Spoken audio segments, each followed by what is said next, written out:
Assalamu alaikum wa rahmatullahi wa barakatuh, mes chers frères et sœurs en islam. Que la paix, la miséricorde et la bénédiction d'Allah soient sur vous.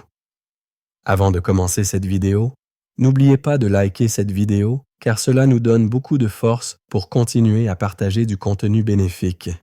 Et je vous invite à vous abonner à notre chaîne et d'activer la cloche de notification pour rester informé de nos prochaines publications sur la foi islamique. Mes frères et sœurs, je vous demande de rester connectés jusqu'à la fin de la vidéo pour découvrir les secrets qui elle trouve. Le secret de votre relation avec Allah.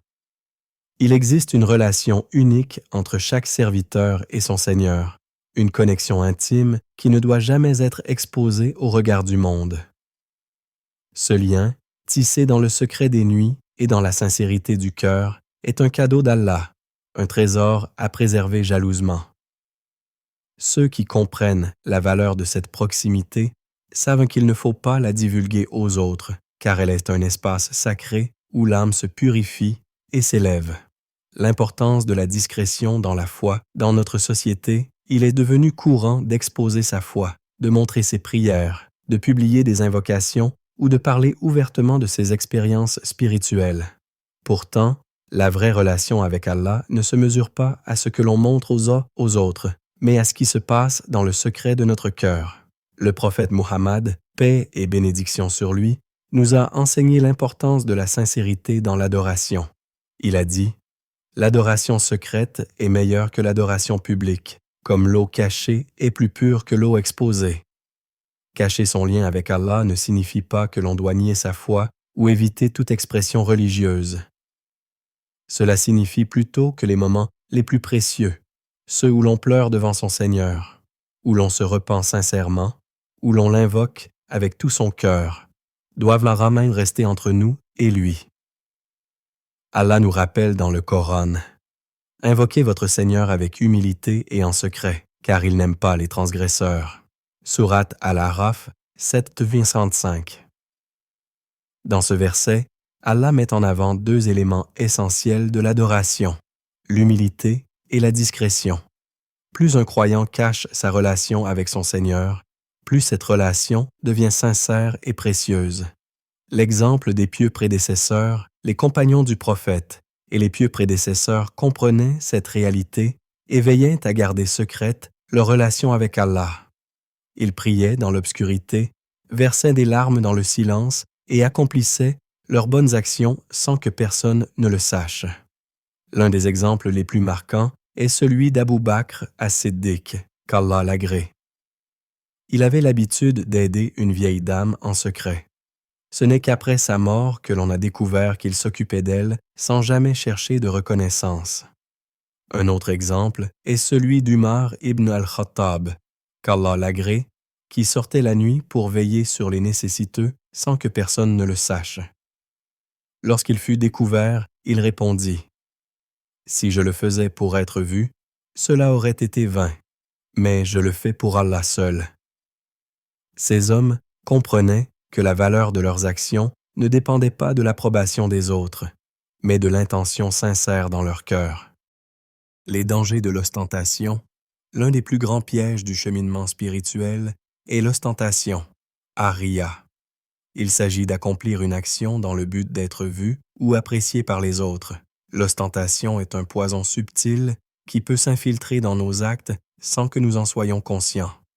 Le prophète Muhammad, paix et bénédiction sur lui, a dit « Ce que je crains le plus pour vous, c'est le polythéisme mineur. » Ses compagnons demandèrent « Qu'est-ce que le polythéisme mineur ?» Il répondit « C'est l'ostentation. Le jour du jugement, Allah dira aux gens qui ont accompli des actes pour être vus. Allez vers ceux pour qui vous avez agi et voyez s'ils ont une récompense pour vous. » Ahmad, l'ostentation détruit la sincérité de l'adoration et annule les récompenses des actions accomplies. C'est pourquoi il est essentiel de garder pour soi son lien intime avec Allah afin que notre foi ne devienne pas un simple spectacle pour les autres. Comment préserver son lien avec Allah dans le secret? Multiplier les actes d'adoration cachés. Chaque croyant doit avoir des moments d'adoration dont seul Allah est témoin. Cela peut être une prière de nuit, une aumône discrète, un repentir sincère, une lecture du Coran loin des regards. Plus ces actes restent secrets, plus ils sont sincères. Évitez de parler de ces expériences spirituelles lorsque l'on ressent une proximité avec Allah. Il est tentant d'en parler aux autres, mais il est préférable de garder ces moments pour soi, car ils font partie du lien sacré entre le serviteur et son Seigneur. Demandez à Allah la sincérité. La sincérité est un don d'Allah, et il faut constamment l'implorer pour nous protéger de l'ostentation. Une invocation puissante à réciter est « Ô Allah, purifie mon cœur et rends mes intentions sincères pour toi seul. » Se rappeler que seule l'acceptation d'Allah compte, peu importe ce que les autres pensent. De nous c'est ce qui compte, c'est ce qu'Allah voit dans notre cœur. Si nous agissons uniquement pour lui, nous n'aurons pas besoin de validation extérieure. Le secret des larmes versées pour Allah. L'un des signes d'un cœur sincère est la capacité à pleurer devant Allah en secret. Ces larmes ne sont pas des larmes de faiblesse, mais des perles précieuses qui témoignent de l'amour et de la crainte d'Allah. Le prophète, paix et bénédiction sur lui, a dit « Il y a 7 catégories de personnes qui seront sous l'ombre d'Allah le jour du jugement, et parmi elles, une personne qui, dans l'intimité, verse des larmes en évoquant Allah. » Al-Bukhari, Muslim. Si tu ressens un bouleversement intérieur en priant, si ton cœur se serre en invoquant Allah, si tes larmes coulent lorsque tu médites sur ces signes, alors sache que c'est un privilège que tu dois garder pour toi. Le lien avec Allah. Un jardin secret, pense à ta relation avec Allah comme un jardin secret que tu entretiens avec amour et soin. Plus ce jardin est protégé des regards, plus il grandit et fleurit. Si tu exposes ses fruits trop tôt, il risque d'être abîmé par les critiques, la jalousie ou l'ostentation. Le prophète, paix et bénédiction sur lui, a dit « Aidez-vous de la discrétion pour réussir vos affaires, car toute personne comblée est jalousée. » Rapporté par At-Tabarani. Ceci est vrai non seulement pour nos projets matériels, mais aussi pour notre relation avec Allah. Il est préférable de garder certaines choses secrètes afin qu'elles soient protégées par la bénédiction divine. L'intimité spirituelle avec Allah. Un trésor caché, si tu es parmi ceux qu'Allah a guidés et choisis, protège ton lien avec lui. Ne laisse pas les regards des autres interférer avec ton adoration. Ce que tu vis avec Allah est un trésor qui se renforce dans le silence et l'intimité. Rappelle-toi que plus une chose est précieuse, plus elle doit être cachée. Ton amour pour Allah, tes prières secrètes, tes larmes versées dans l'obscurité, tout cela constitue un joyau que seul ton Seigneur doit voir. Et lorsque viendra le jour où toutes les actions seront révélées, Allah te couvrira de sa lumière et dévoilera aux anges et à toute la création la beauté des moments que tu lui as consacrés en secret. Le secret de tes bonnes actions, il y a dans l'adoration un immense secret. Plus elle est cachée, plus elle est précieuse auprès d'Allah.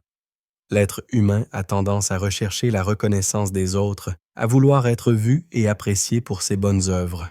Pourtant, la véritable valeur d'une action ne se mesure pas à l'admiration qu'elle suscite, mais à la sincérité avec laquelle elle est accomplie. Ceux qui sont véritablement choisis par Allah comprennent cette vérité et protègent jalousement leurs bonnes actions du regard des hommes. L'importance de la discrétion dans les bonnes actions. Dans l'islam, le mérite d'une œuvre n'est pas seulement lié à son ampleur ou à son impact visible. Il dépend avant tout de l'intention qui l'accompagne. Une petite action accomplie dans le secret, uniquement pour Allah, peut avoir une valeur infiniment plus grande qu'un grand acte accompli sous les projecteurs. Le prophète Muhammad, paix et bénédiction sur lui, a dit « Celui qui fait l'aumône et la cache au point que sa main gauche ne sait pas ce que sa main droite a donné, celui-là sera sous l'ombre d'Allah au jour du jugement. » Al-Bukhari, Muslim. Ce hadith montre que l'action la plus noble est celle qui reste cachée. L'aumône est un acte de piété qui peut purifier les richesses et rapprocher d'Allah, mais elle doit être offerte avec discrétion. Plus elle est secrète, plus elle est acceptée et multipliée par Allah. Allah dit également dans le Coran, « Si vous donnez ouvertement vos aumônes, c'est bien. Mais si vous les cachez et les donnez aux pauvres, c'est encore mieux pour vous, et il effacera une partie de vos péchés. » Sourate Al-Baqarah, 2-71. Ce verset illustre un principe fondamental. La discrétion amplifie la valeur d'une action. Lorsque l'on accomplit une œuvre uniquement pour Allah, sans rechercher l'approbation des autres, elle devient un trésor caché qui sera dévoilé au jour du jugement. Les pieux prédécesseurs et le secret des bonnes actions. Les compagnons du prophète et les pieux prédécesseurs avaient une approche extraordinaire des bonnes actions. Ils cherchaient constamment à cacher leurs œuvres afin de préserver leur sincérité. Uways al-Qarni. Ce pieux musulman du Yémen n'a jamais rencontré le prophète, paix et bénédiction sur lui, mais il était connu pour sa dévotion sincère. Lorsque le prophète parla de lui à ses compagnons, il leur recommanda de demander à Uways de prier pour eux, car il était un homme dont les actes étaient exclusivement dédiés à Allah. Il vivait humblement, inconnu des hommes, mais grand aux yeux d'Allah. Ali ibn al-Hussein, Zayn al-Abidin. Ce descendant du prophète était connu pour son immense générosité envers les pauvres de Médine. Mais ce n'est qu'après sa mort que l'on découvrit qu'il transportait chaque nuit des sacs de nourriture aux nécessiteux, sans jamais se faire reconnaître. Son secret n'a été dévoilé qu'après son décès, lorsqu'on réalisa que les dons anonymes avaient cessé. Ces hommes comprenaient que les bonnes actions visibles peuvent être corrompues par l'ostentation. Ils veillaient donc à accomplir leurs actes dans l'anonymat le plus total. Le danger de l'ostentation dans les œuvres. L'ostentation, ar-riya, est un des pièges les plus redoutables qui guettent le croyant. Elle transforme une action pieuse en un acte vain, car elle vise à attirer l'attention des autres plutôt qu'à plaire à Allah. Le prophète, paix et bénédiction sur lui, nous a avertis contre cela en disant « Les premiers à être jugés au jour du jugement seront un martyr, un homme qui a appris et enseigné la science, et un homme riche qui a donné en aumône. Tous penseront qu'ils ont accompli ces actes pour Allah, mais il leur dira « Tu as combattu pour être appelé courageux, tu as enseigné pour être nommé savant, tu as donné pour être reconnu comme généreux. » Et ils seront précipités en enfer. Muslim. Ce hadith est un avertissement puissant. Il montre que même les actes les plus nobles peuvent être invalidés si l'intention n'est pas pure. Un martyr, un savant et un donateur auraient pu obtenir la récompense d'Allah, mais ils ont cherché la reconnaissance des hommes et ont ainsi perdu toute valeur auprès de leur Seigneur. C'est pourquoi il est crucial de s'interroger sur nos intentions avant chaque action. Est-ce pour Allah seul ou y a-t-il une part de désir de reconnaissance? Les signes d'une bonne action sincère. Elle est accomplie même lorsque personne ne la voit. Un signe de sincérité est la constance dans l'adoration, que l'on soit seul ou en public. Si une action est réalisée uniquement en présence des autres, mais disparaît dans la solitude, il est possible qu'elle soit motivée par le regard extérieur. Elle ne dépend pas des compliments des autres. Une bonne action sincère ne cherche pas l'éloge. Si une personne donne, prie ou jeûne dans l'espoir d'être reconnue par les autres, son intention est corrompue. Elle est secrète lorsque c'est possible. Une action qui peut être dissimulée l'est afin de préserver sa pureté. Que ce soit une prière, une aumône ou un acte de bienfaisance, le croyant sincère cherche à la garder entre lui et Allah. Elle procure une paix intérieure. Un acte accompli pour Allah seul procure une sérénité et un apaisement. Le cœur du croyant est en paix, car il sait que son action est entre les mains du Très-Haut. Comment préserver ses bonnes actions du regard des autres? Prendre l'habitude d'accomplir des actions secrètes. Chaque croyant devrait avoir des actes de piété dont personne ne connaît l'existence. Cela peut être une prière nocturne, une aumône, un jeûne secret ou un service rendu discrètement. Demandez à Allah la sincérité. L'ostentation est une maladie subtile qui peut corrompre nos intentions. Il est essentiel d'implorer Allah pour qu'il purifie notre cœur et nos actions. Se rappeler que seule l'acceptation d'Allah compte. Peu importe ce que les autres pensent, ce qui importe est ce qu'Allah voit en nous. Se concentrer sur son jugement plutôt que sur l'opinion des autres permet de préserver la sincérité. Éviter de parler de ses bonnes actions. Même si l'on accomplit une bonne œuvre en secret, il peut être tentant d'en parler pour susciter l'admiration. Il est préférable de garder ses actions cachées afin qu'elles restent pures. Allah dit dans le Coran, « Ceux qui dépensent leurs biens en secret et en public, de jour et de nuit, auront leur récompense auprès de leur Seigneur. Ils n'auront rien à craindre et ils ne seront point affligés. » Sourate Al-Baqarah, début 264. Ce verset montre que les actes accomplis pour Allah, qu'ils soient visibles ou cachés, seront récompensés. Mais la discrétion amplifie leur valeur et protège leur sincérité. Ainsi, les élus d'Allah savent que leurs bonnes actions doivent rester entre eux et leur Seigneur. Elles sont comme des graines plantées dans le secret de la terre, qui grandissent et portent du fruit loin des regards. Lorsque viendra le jour du jugement, ces actions cachées seront révélées, et leur lumière témoignera de la sincérité de celui qui les a accomplies. Le secret de tes épreuves est tes difficultés. Il est dans la nature humaine de vouloir partager ses souffrances, de chercher du réconfort auprès des autres, d'expliquer ses blessures pour recevoir compassion et soutien. Pourtant, ceux qui sont véritablement choisis par Allah comprennent qu'il y a une sagesse immense dans le fait de garder secrètes ses épreuves et ses difficultés.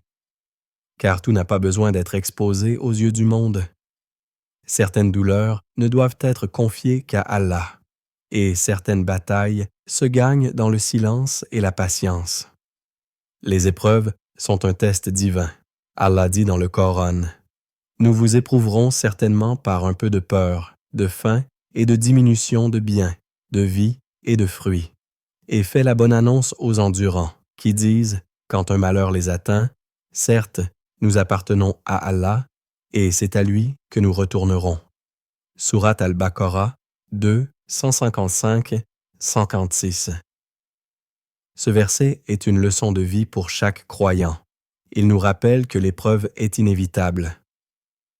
Personne n'est épargné par les difficultés, qu'elles soient physiques, financières, émotionnelles ou spirituelles. Mais la réaction du croyant face à ces épreuves est ce qui détermine son niveau de foi. Ceux qui sont choisis par Allah ne s'effondrent pas face à l'adversité. Ils ne se lamentent pas en public, mais ils retournent leur cœur vers leur Seigneur dans le secret de leur prière. Pourquoi garder ces épreuves secrètes? Il y a plusieurs raisons profondes pour lesquelles un croyant doit éviter de dévoiler ses souffrances à tout le monde. La patience est un signe de foi. Le prophète, paix et bénédiction sur lui, a dit « Celui qui s'efforce d'être patient, Allah lui accordera la patience.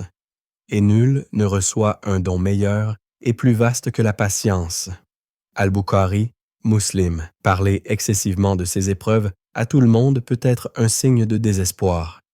Le croyant qui fait confiance à Allah sait que son secours viendra, et il préfère patienter en silence plutôt que de se plaindre constamment aux autres. Tout le monde n'est pas digne de connaître tes souffrances. Il y a parmi les gens ceux qui compatissent sincèrement, mais il y a aussi ceux qui se réjouissent des malheurs des autres. Lorsque tu exposes tes difficultés à tout le monde, tu donnes à certains la possibilité de s'en réjouir ou même d'en tirer avantage. Allah dit dans le Coran, « Et il souhaite que vous soyez en difficulté. » Sourate Al-Imran 3, 118. Ceux qui sont choisis par Allah savent que toutes les oreilles ne méritent pas d'entendre leur douleur. Ils choisissent soigneusement à qui ils parlent et préfèrent se tourner vers Allah plutôt que vers les hommes. Se confier à Allah est plus efficace que se plaindre aux hommes. Le prophète Yaqub, Jacob, a perdu son fils bien-aimé, Youssouf, Joseph, et a traversé des années d'épreuves. Pourtant, au lieu de se lamenter auprès des gens, il a dit Je ne me plains qu'à Allah de mon déchirement et de mon chagrin. Sourate Yusuf 12-86. Il nous enseigne ici une leçon essentielle. Se plaindre à Allah est bien plus efficace que de se plaindre aux hommes. Allah est celui qui connaît notre douleur avant même que nous ne l'exprimions. Il est celui qui détient les solutions à nos problèmes. Comment affronter une épreuve en silence? Renforce ta relation avec Allah. L'épreuve est une occasion de se rapprocher d'Allah. Plutôt que de te plaindre aux autres, multiplie les invocations, les prières nocturnes et la lecture du Coran. C'est dans ces moments de solitude avec Allah que la paix intérieure naît. Ne donne pas aux autres un pouvoir sur toi. Lorsque tu exposes trop tes souffrances, tu donnes à certaines personnes un pouvoir sur toi. Elles peuvent utiliser ces informations contre toi, les amplifier ou simplement les juger à tort. Ceux qui sont choisis par Allah protègent leur dignité en gardant leurs épreuves pour eux. Accepte que l'épreuve fait partie du chemin vers Allah. Le prophète, paix et bénédiction sur lui, a dit « Les gens qui subissent les épreuves les plus dures sont les prophètes, ensuite les gens pieux, puis ceux qui leur ressemblent le plus. » At-Tirmidhi. Chaque difficulté que tu traverses est un signe qu'Allah t'élève, qu'il veut épurer ton âme et renforcer ta foi. Accepte-la avec patience et gratitude. Les bienfaits cachés des épreuves. Parfois, nous voyons une épreuve comme une malédiction, alors qu'en réalité, c'est une bénédiction déguisée. Allah dit dans le Coran, « Il se peut que vous détestiez quelque chose, alors qu'elle est un bien pour vous, et il se peut que vous aimiez quelque chose, alors qu'elle est un mal pour vous. Allah sait, alors que vous ne savez pas. » Sourate Al-Baqarah 2-16. Une épreuve nous rapproche d'Allah. Combien de personnes ont retrouvé la prière et le Coran après une épreuve difficile? Elle nous purifie de nos péchés. Le prophète, paix et bénédiction sur lui, a dit « Toute difficulté qu'endure un croyant, même une simple piqûre d'épine, lui expie une partie de ses péchés. » Al-Bukhari, Muslim. Elle nous enseigne la patience et la résilience. Les épreuves nous forgent et nous apprennent à être plus forts. Se confier aux bonnes personnes. Si garder ces épreuves secrètes est une règle importante, cela ne signifie pas qu'il ne faut jamais en parler. Parfois, parler à une personne de confiance peut être bénéfique tant que l'intention est pure. Se confier à quelqu'un qui craint Allah. Si tu as besoin de conseils, choisis une personne qui te rapprochera d'Allah et non quelqu'un qui te donnera des solutions basées sur la colère ou la vengeance. Éviter la plainte excessive. Parler d'un problème pour chercher une solution est acceptable, mais se plaindre continuellement sans chercher d'issue peut renforcer le mal-être. Chercher l'aide des savants et des sages. Parfois, les oulémas ou les personnes âgées possèdent une sagesse précieuse qui peut nous éclairer dans nos épreuves. Les élus d'Allah et l'épreuve. Les élus d'Allah sont ceux qui, malgré les épreuves, gardent leur foi intacte. Ils souffrent, mais ne se plaignent qu'à leur Seigneur. Ils pleurent, mais dans la solitude de leurs prières. Ils sont blessés, mais trouvent leur guérison dans le Coran. Ils savent que l'épreuve n'est pas une punition, mais une purification. Que derrière chaque difficulté, il y a une sagesse divine, et que celui qui endure avec patience sera récompensé au-delà de toute mesure. Allah dit, « Ô vous qui avez cru, cherchez secours dans la patience et la prière, car Allah est avec les endurants. » Sourate Al-Baqarah 253. Cette promesse est suffisante pour ceux qui placent leur confiance en Allah. Les difficultés passent, mais la récompense d'Allah demeure éternelle. Vos projets futurs et vos aspirations. Il est sage de ne pas annoncer ces projets avant leur réalisation. L'envie, la jalousie et les mauvaises intentions des autres peuvent affecter la réussite de tes ambitions. Même les prophètes ont été confrontés à la jalousie et au complot de leur entourage. Le prophète Muhammad, paix et bénédiction sur lui, a conseillé Aidez-vous de la discrétion pour réussir vos affaires, car toute personne comblée est jalousée. Rapporté par At-Tabarani. Ne dévoile pas tes intentions à ceux qui pourraient se les contrecarrer et remets de toujours ton destin entre les mains d'Allah. Le Coran nous enseigne « Et ne raconte pas ta vision à tes frères, car ils comploteront contre toi un stratagème. » Sourate Yusuf 12:5. Préserve tes aspirations comme un jardin secret que seul Allah connaît et avance avec foi et prudence sur le chemin qu'il a tracé pour toi. En conclusion, l'art de la discrétion spirituelle. Si Allah t'a élu et accordé sa guidance, garde certaines choses entre toi et lui. La discrétion est une force qui protège l'âme et élève l'adoration. Ce que tu caches pour Allah, il le révélera sous sa lumière au moment voulu. Chers frères et sœurs en islam, n'oubliez pas encore de liker cette vidéo et de vous abonner sur cette chaîne. Qu'Allah vous bénisse.